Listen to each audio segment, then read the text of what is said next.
ইয়াতে সুদৃঢ় হৈছে আৰু নিজৰ যিটো সাংস্কৃতিক জীৱন সেয়াও যোৰহাটে তেওঁ সমৃদ্ধ কৰিছে। গতিকে এই সকল লোকৰ মাজলৈ অহাটো আমি আহিবই লাগিছিল, গৰমেই হ'ল, কিন্তু যিহেতু দেউতাও অলপ অসুস্থ, গতিকে আমি সকলোখিনি শেষকৃত্য তাতে সমাপন কৰিব লগা হ'ল।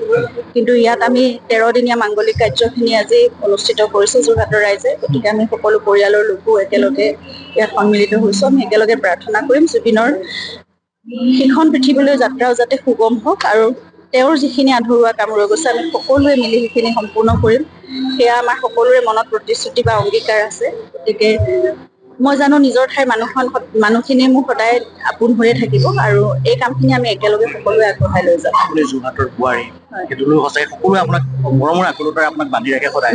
অকণমান যদি কোৱাত অসন্তুষ্ট আপুনি এই মুহূৰ্তত সেই যোৰহাটবাসীৰ ওচৰত কিবা ক'ব নেকি?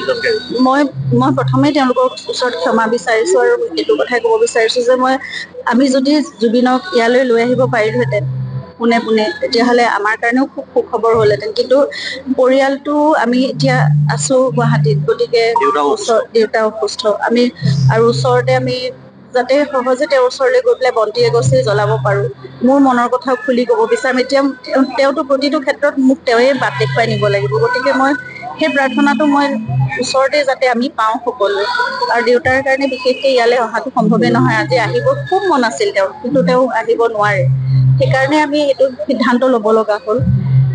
প্ৰথমে ক্ষমা বিচাৰিছোঁ, কিন্তু তথাপিও আমি গোটেই পৰিয়ালটো আমি যোৰহাটৰে, গতিকে আমাৰ নিজৰ মানুহখিনিৰ লগত আমি সদায় আছোঁ আৰু আমাকো আপোনালোকে বুকুত সাৱটি ৰাখিব। আমি জুবিন নাই যদিও মই আপোনালোকৰ বোৱাৰী, আপোনালোকৰ ঘৰৰ এগৰাকী, গতিকে মোক আপোনালোকে এৰি নিদিব, কেতিয়াও মোক লগত ৰাখিব আৰু আমি জুবিনৰ আধৰুৱা কামখিনি আমি আগলৈ যাতে কৰাত সদায় মোৰ শক্তি হৈ থাকে আপোনালোকে কামনা।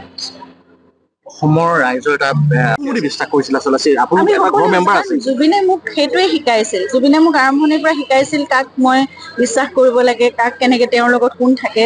গতিকে তেওঁ যেনেদৰে মোক শিকাই গৈছিল মই তেনেদৰে তেওঁৰ লগত সদায় আছিলোঁ। মই প্ৰফেচনেল কথাত কেতিয়াও মাত মতা নাছিলোঁ, মই সোমোৱা নাছিলোঁ, যিটো তেওঁ বিচৰাও নাছিল। আৰু সেইটো তেওঁ কৈছিল যে তেনেকে সোমালে কিছুমান বেমেজালিৰ সৃষ্টি হয়। গতিকে মই তেওঁৰ লগত সদায় আছিলোঁ, গৈছিলোঁ। মই জুবিনক নিজৰ পত্নী হিচাপেহে গৈছিলোঁ, তেওঁৰ কেয়াৰ ৰাখিবলৈ মই গৈছিলোঁ।